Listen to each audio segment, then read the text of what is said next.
Ya, Assalamualaikum warahmatullahi wabarakatuh. Halo semuanya, perkenalkan saya Iqbal Fanda Tanjung.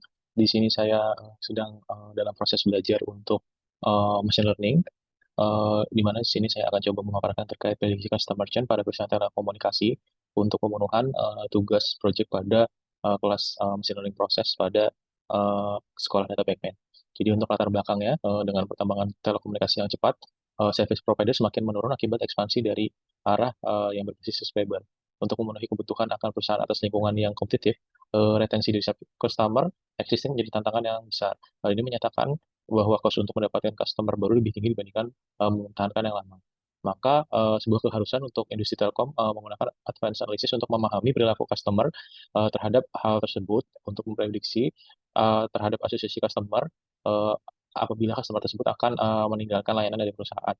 Dengan dilakukan langkah prediktif tersebut, maka perusahaan telekomunikasi dapat menyusun langkah strategis terhadap segmentasi dari customer tersebut yang ingin churn sehingga dapat eh, mengedepankan solusi untuk mempersalahkan permasalahan customer churn tersebut.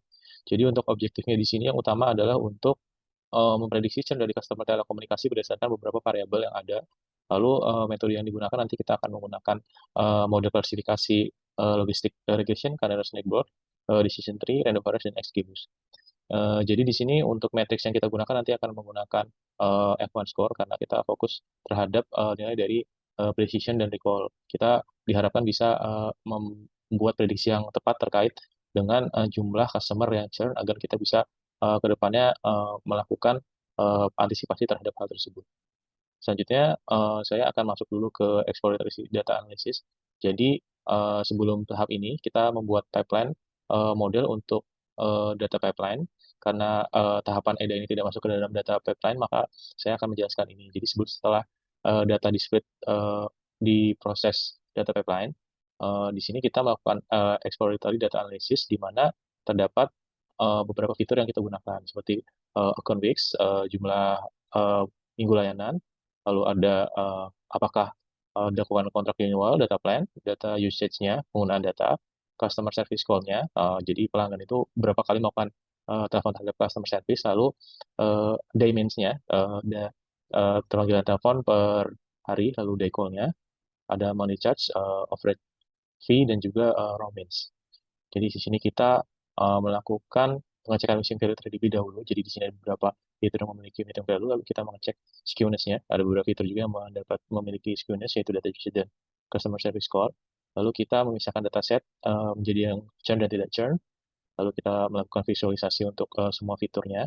Terdapat beberapa fitur yang memang memiliki skewness sesuai dengan perhitungan skew tadi.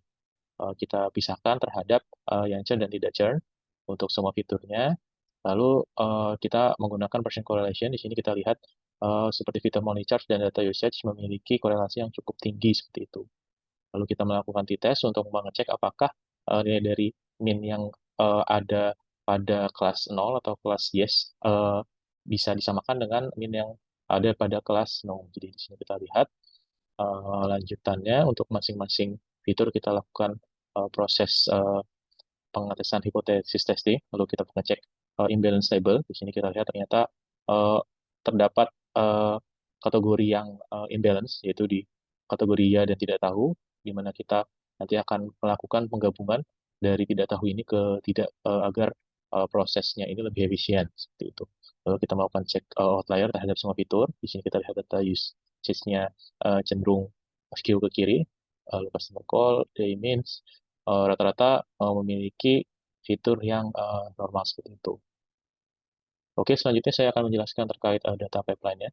Jadi, untuk end-to-end machine learning di sini, kita mengkonversi semua data yang sudah kita buat di Jupyter Notebook ke dalam bentuk Python agar nanti bisa dieksekusi secara langsung, secara end-to-end, dan bisa dideploy ke user seperti itu. Jadi ini untuk file yang pertama di data pipeline, di mana data kita read, kita buat fungsi untuk membaca data, lalu kita melakukan pengecekan data, di sini kita cek terhadap tipe datanya, lalu di sini kita cek terhadap ref datanya, dan di sini merupakan fungsi utamanya.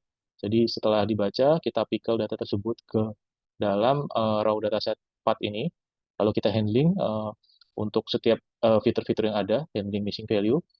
Jadi untuk yang missing ini kita isi terhadap min 1 terlebih dahulu, lalu kita dump lagi.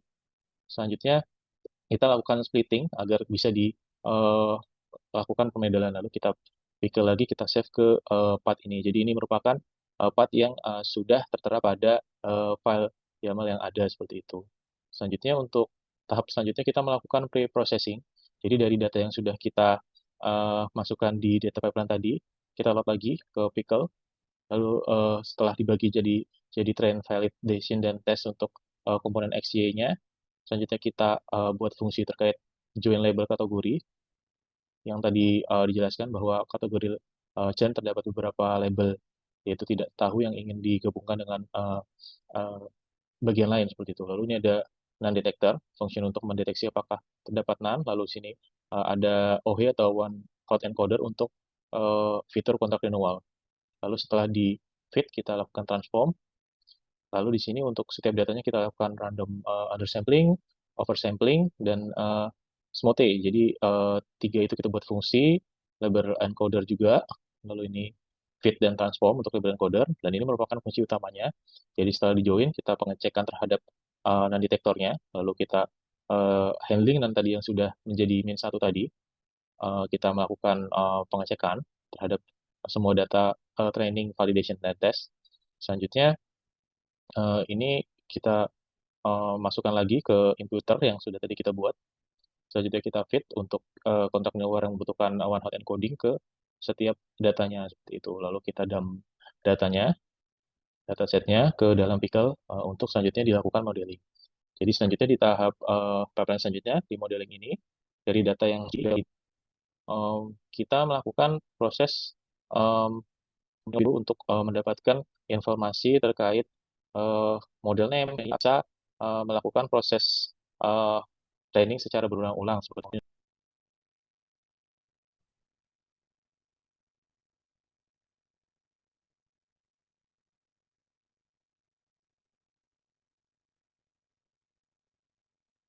Selanjutnya kita membuat create model object. Di sini ada logistic regression, decision tree, random forest, KNN, dan XGBoost. Di sini kita fitkan list modelnya, lalu dibuat fungsi terkait trend evaluation untuk mengevaluasi apakah performa tersebut baik. Jadi di sini kita bisa lihat untuk debug message untuk training, pembuatan UID, create data training log, dan selanjutnya sampai kita membuat get product model. Jadi ini merupakan model yang terbaik dari data yang training log yang tadi kita buat. Selanjutnya kita lakukan uh, perbandingan antara data model yang masuk terhadap data model yang tadi sudah dibuat, apakah lebih baik. Kalau lebih baik nanti kita akan menggunakan model tersebut. Selanjutnya kita lakukan create uh, disparam. Ini merupakan parameter untuk grid search CV atau random CV.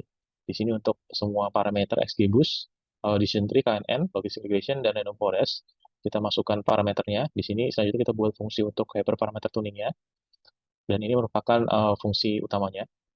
Jadi dari tadi yang kita load, lalu kita masukkan ke fungsi ini, dan nanti pada akhirnya kita akan mendapatkan model terbaik pada produksi seperti itu.